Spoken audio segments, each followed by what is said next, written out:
satu objek wisata, yaitu Monumen Bajra Sandi. Monumen ini berada di Jalan Raya Puputan, Renung, dan Pasar Selatan. Sebelum masuk, kita harus membeli tiket dulu ya guys.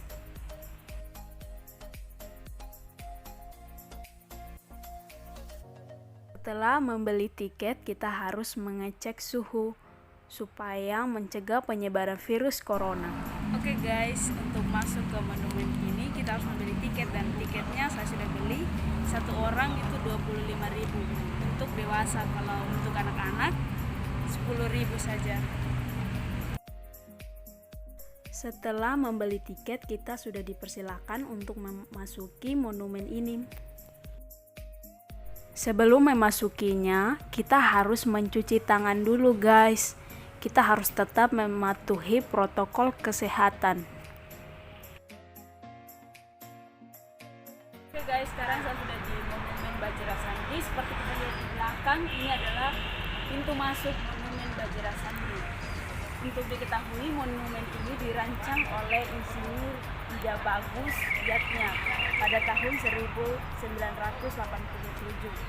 Monumen ini dibangun selama 16 tahun dan diresmikan oleh Megawati Soekarno Putri, Presiden Indonesia, pada tanggal 14 Juni 2003. Bagian depan monumen ini sudah dihiasi dengan taman yang sangat indah dengan pemandangannya yang luar biasa, hijau dan asri. Oke guys, pasti penasaran bagian dalamnya kan?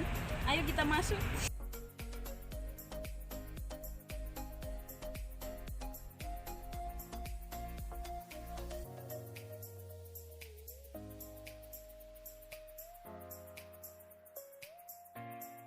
Monumen ini berbentuk persegi panjang dan mengikuti prinsip arsitektur Trimandala. Terdiri dari 3 mandala, 3 bagian, yaitu Nista Mandala, yaitu pelataran luar yang mengelilingi Madhya Mandala.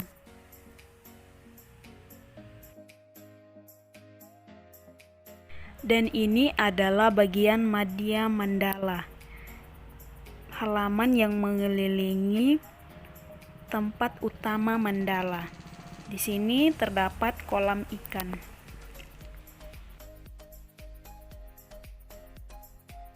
Sekarang kita akan masuk ke museumnya.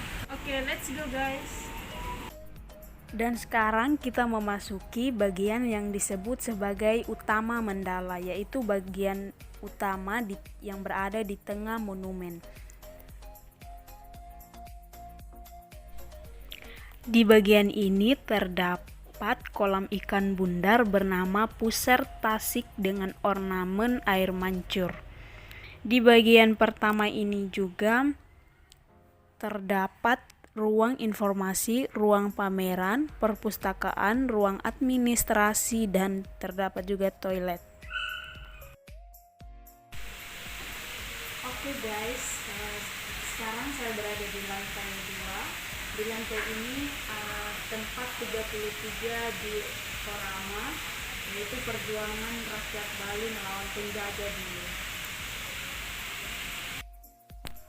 Setelah itu kami naik di lantai 2, di mana di lantai 2 ini terdapat 33 diorama perjuangan rakyat Bali.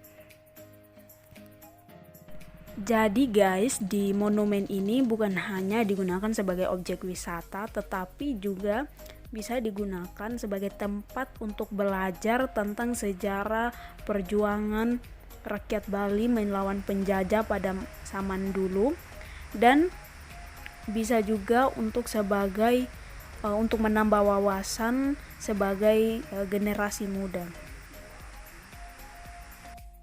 Jadi museum ini bisa dijadikan sebagai tempat pelestarian setiap perjuangan rakyat Bali dulu melawan penjajah, dan sebagai menjadi pembelajaran bagi kita juga generasi muda untuk terus pantang menyerah, terus rela berkorban demi bangsa dan negara kita.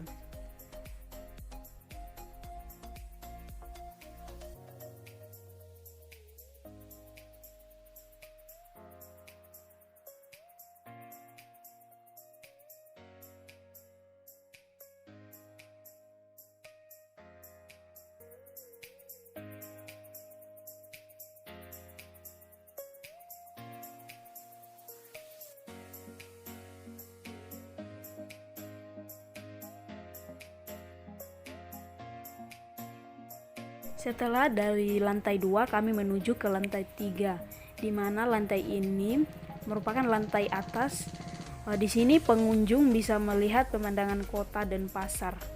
Untuk menuju bagian ini harus melewati tangga spiral setinggi 10 meter yang bernama tangga tapak darah. Oke guys, sekarang saya berada di lantai ketiga. Di lantai ketiga ini kita bisa melihat pemandangan kota dan pasar.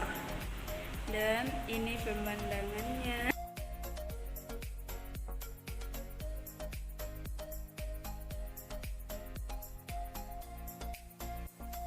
Nah guys, dari ketinggian ini kita juga bisa melihat lapangan renon, yaitu yang lapangan yang digunakan untuk bermain bola, voli, bola kaki setiap sore di sini, atau bisa digunakan juga untuk tempat olahraga. Monumen ini tidak hanya dibangun dengan arsitek gaya Bali, tetapi juga dibuat dengan filosofi setiap bangunannya. Seperti contoh, anak tangga yang ada di dalam bangunan terdapat 17 buah anak tangga menuju pintu masuk. Di dalam bangunan terdapat 8 buah tiang agung yang ada di dalam kolam di tengah bangunan ini. Dan tinggi dari monumen ini adalah 45 meter. Angka ini menghubungkan dengan Hari Proklamasi Kemerdekaan Republik Indonesia, yaitu 17 Agustus 1945.